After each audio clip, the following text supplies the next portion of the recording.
na kayong makikita mga pasa-pasa kung saan yung usually nakikita natin sa mga kamote sa Pilipinas. Mga hindi nakakaalam guys, 9 months na tong kamote na nakatago at ayan nga para makita nyo hanggang sa gitna ay titingnan natin kung meron nga bang umog ba yung tawag nila, yung sabi nila yung mabaho daw. At ayan nga nakikita nyo maganda talaga yung ating kamote. Tira pa natin kamote actually. Ginawa ko dito ay binalot ko lang ng dyaryo saka natin tinago sa kahon and then nilagay lang natin dito sa ilalim kung saan ay tamang-tama lang yung temperature, hindi mainit, hindi malamig.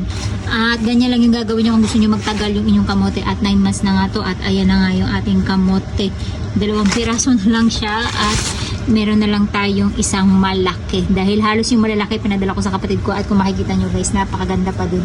At walang umuusbong na dahon o yung papatubo na parang tawag dito, yung parang sprout niya. So ayan, nag-iisa na lang siya at bago pa tayo maka-harvest, September pa ulit.